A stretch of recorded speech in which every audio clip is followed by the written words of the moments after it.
Mesdames et messieurs, bonjour et ravi de vous retrouver dans cette nouvelle édition dans votre émission presque semi-hebdomadaire. L'Égypte allume votre fenêtre sur le monde égyptien, votre fenêtre sur les grands événements qui ont émaillé la scène égyptienne durant les derniers jours. Justement, nous allons commencer cette nouvelle tournée dans le monde égyptien, comme d'habitude, par les activités présidentielles. Cette fois-ci, on trouve que le président Fattah al-Sisi a reçu hier un appel téléphonique du président somalien Hassan Sheikh Mahmoud. Cet appel téléphonique a porté sur l'examen de relations bilatérales entre deux pays, des moyens de développer la coopération conjointe et de la poursuite, mais aussi de l'approfondissement de la coordination dans divers domaines, conformément à la nature historique de relations entre les deux pays. Le conseiller Ahmad Fahmi, porte-parole officiel de la présidence de la République, a déclaré que l'appel avait également abordé les situations régionales durant laquelle le président Sisi a affirmé la position ferme de l'Égypte de se tenir aux côtés de la Somalie frère et de maintenir sa sécurité et sa stabilité.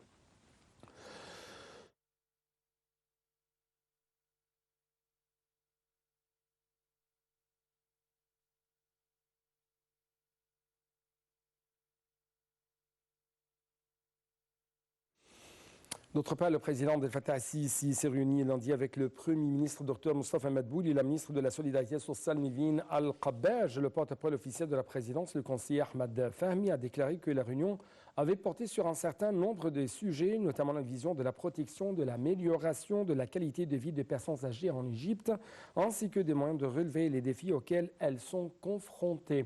Les explications tout de suite avec Salam Marabi.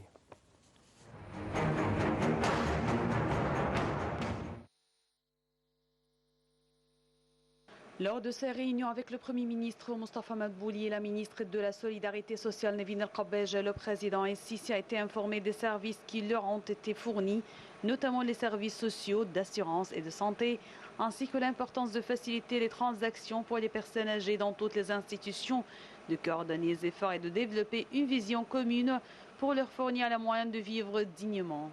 À cet égard, le chef de l'État a ordonné de poursuivre et d'accroître l'intérêt pour les programmes de soins aux personnes âgées, d'intensifier le travail de développement de ces programmes, d'établir des normes de qualité des services qui leur sont fournis et de collecter les budgets alloués aux prestations et services qui les concernent.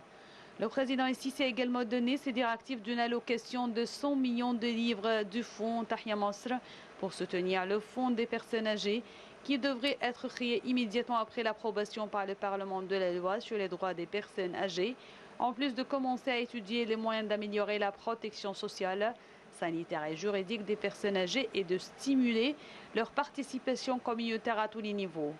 Le porte-parole a ajouté que la réunion a également abordé les efforts du gouvernement pour renforcer le rôle sociétal de la Banque Nasser, ainsi que des projets de la banque visant à l'autonomisation économique. À cet égard, le chef de l'État a dirigé de favoriser la modernisation et le développement des systèmes d'information et technologiques de la banque, tout en facilitant les procédures d'inclusion financière et électronique bancaire, en cohérence avec les efforts de transformation numérique de l'État.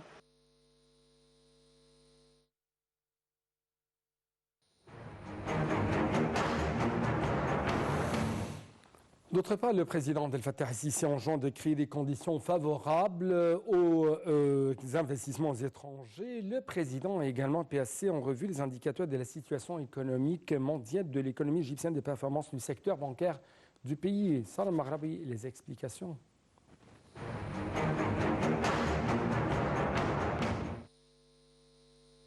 Lors de la réunion du président al-Sisi avec le Premier ministre et le gouverneur de la Banque centrale, le chef de l'État a passé en revue les indicateurs de la situation économique mondiale, de l'économie égyptienne et des performances du secteur bancaire du pays. Le porte-parole de la présidence de la République, le conseiller Ahmad Fahmi, a déclaré que la réunion abordait les efforts visant à assurer les exigences de production nécessaires au processus de développement et à d'autres secteurs prioritaires. Le président al-Sisi a enjoint de renforcer les efforts à cet égard et de poursuivre un travail intensif pour créer les conditions appropriées pour attirer davantage d'investissements étrangers et responsabiliser le secteur privé.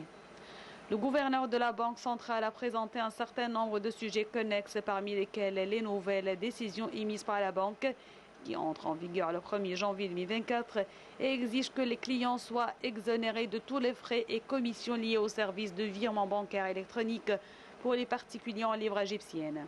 Ces décisions visent à motiver les citoyens à utiliser les services financiers numériques ce qui contribue à réaliser des transactions financières de manière rapide et flexible dans le cadre de la politique de l'État en matière de transformation numérique et d'inclusion financière.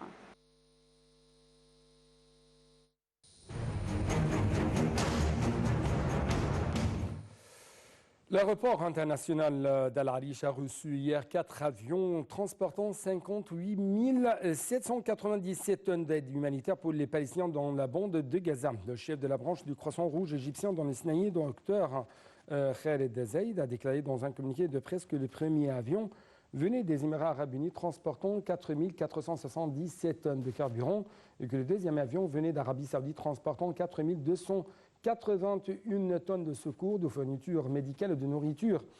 Il a ajouté que les troisième et quatrième avions venaient d'Irak, le premier transportant des 7 793 tonnes de vivres et le deuxième transportant 12 246 tonnes de vivres du Croissant Rouge irakien. L'aéroport d'Al Arish a reçu également un avion d'aide humanitaire du Pakistan au profit des Palestiniens de la bande de Gaza, transportant 20 tonnes de nourriture et de fournitures médicales.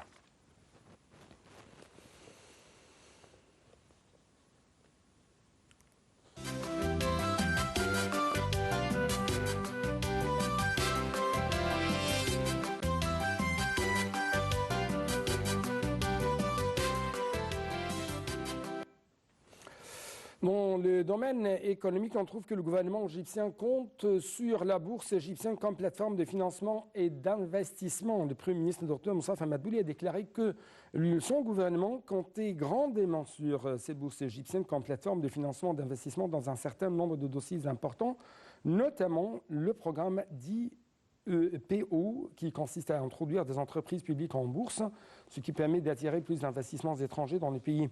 Madbouli s'est exprimé lors de sa présidence d'une réunion avec le PDG de la bourse égyptienne, Ahmed Echir, pour passer en revue la stratégie du conseil d'administration de la bourse pour le développement. Au début de la réunion, M. Echir a passé en revue un certain nombre d'indicateurs de performance de la bourse égyptienne au cours de l'année 2023 jusqu'au 28 décembre. Notons que l'indice principal de la bourse EGX30 a réalisé sa plus grande performance depuis plusieurs années, atteignant 66% fin 2023. La capitalisation boursière a connu une augmentation significative au cours de l'année 2023 pour atteindre 1,66 trillion de livres, soit une augmentation de 73,09% par rapport à l'année 2022, alors que le ratio de la capitalisation boursière par rapport au PIB a atteint 16,4%, considéré comme le plus élevé depuis les années. C'est ce qu'a déclaré M. Echir.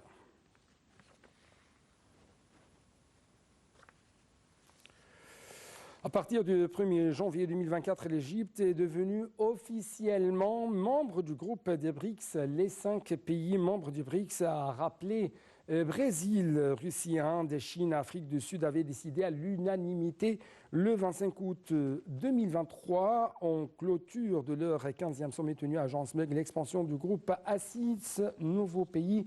Donc, Salam Arabi va vous donner plus d'explications.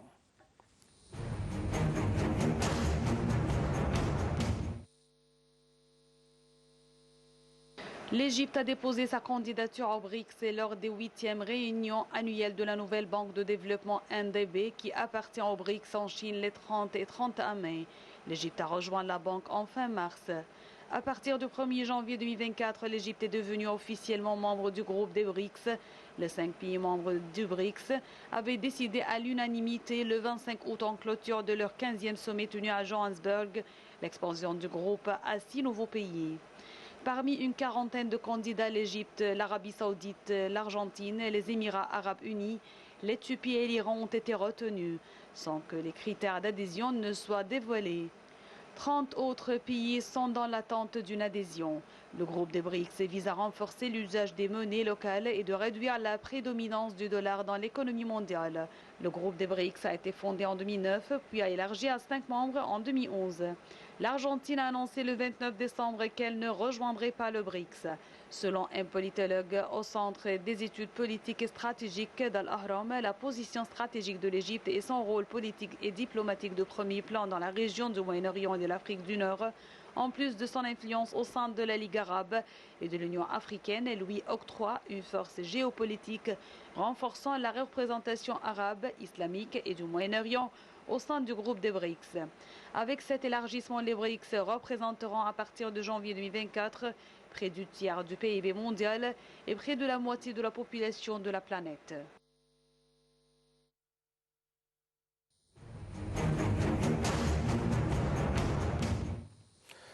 Encourager les projets d'hydrogène vert en Égypte. Et donc, c'est le grand titre de cette nouvelle que je vais vous présenter, chers téléspectateurs.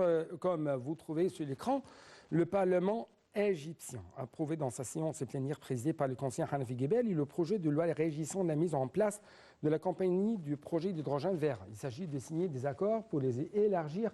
Les projets d'hydrogène vert, ces projets bénéficieront également des facilités conformément aux conventions signées. Le but est de créer un climat favorable aux investissements dans le domaine de l'hydrogène vert. Notons que le gouvernement envisage de mettre en œuvre une stratégie nationale pour l'hydrogène vert. La stratégie vise à faire de l'Égypte l'un des principaux pays au monde en matière d'économie de l'hydrogène à faible émission de carbone.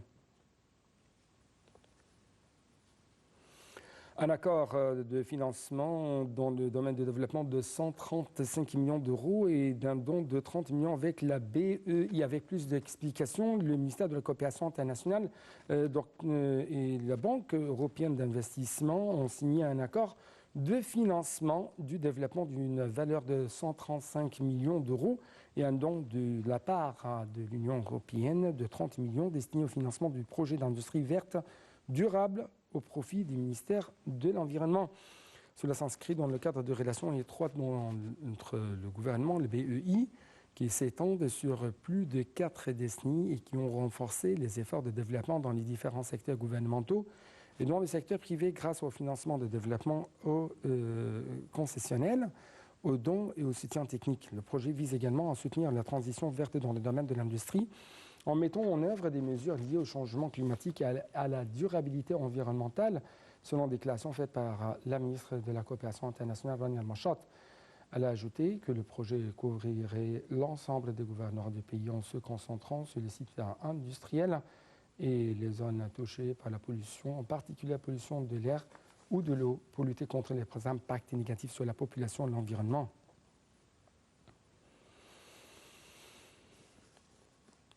D'autre part, on trouve que le ministère de la Coopération internationale et la banque allemande KfW ont signé des accords de financement concessionnel sur le développement et sur le don d'une valeur de 76 millions d'euros. Ces fonds qui interviennent dans le cadre de la coopération bilatérale entre l'Égypte et l'Allemagne sont destinés à la mise en œuvre d'un certain nombre de projets dans le secteur de l'électricité, au renforcement de la transition verte et au passage aux énergies renouvelables. Pour le premier accord, qui est d'une valeur de 53 millions d'euros, il s'agit d'un financement concessionnel de développement et d'un don destiné au projet de développement du réseau intelligent au profit du ministère de l'électricité et des énergies renouvelables. L'accord vise également à faire avancer la transition verte en Égypte et le passage aux énergies renouvelables afin de soutenir l'accélération de la transition vers l'énergie renouvelable pour atteindre 42% de l'énergie totale générée d'ici 2030 au lieu de 2035. C'est ce qu'a ajouté Rania Al-Mashat. Pour le deuxième projet, il s'agit d'un successif dans le secteur de l'énergie via l'utilisation de la technologie. Il s'agit d'un financement de 15 millions d'euros pour la réhabilitation de centrales hydroélectriques.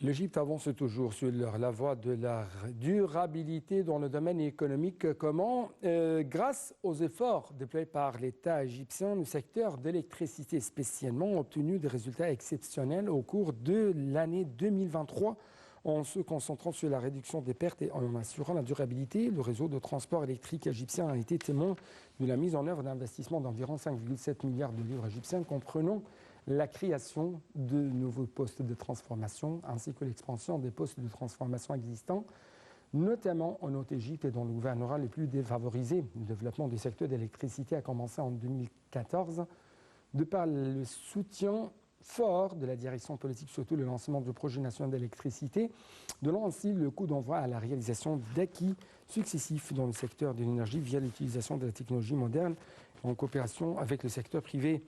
Des projets énormes ont été mis en œuvre pour augmenter la capacité de génération et moderniser l'infrastructure existante. Le plan urgent de génération d'électricité a compris l'extension dans le domaine de l'énergie renouvelable et l'amélioration de la compétence actuelle de production.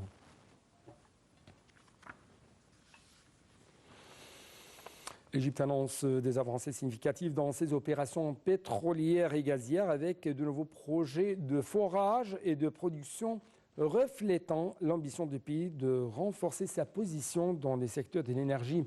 Le ministre égyptien du pétrole et des ressources minières, Tariq El-Molla, a révélé lundi que le champ pétrolier Nons Safa, situé dans le golfe de Suez, devrait commencer à produire environ 6 000 barils de pétrole par jour dès mi-janvier. Cette annonce marque également le début d'un développement important dans le secteur énergétique égyptien.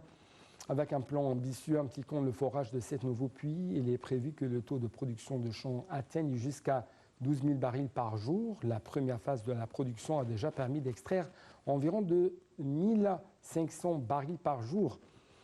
Les activités d'exploration pétrolière et gazière en mer Rouge ont également enregistré des progrès significatifs ces dernières années. Après la démarcation des frontières maritimes avec l'Arabie saoudite, l'Égypte a lancé sa première offre mondiale pour la recherche et l'exploration pétrolière et gazière dans cette région.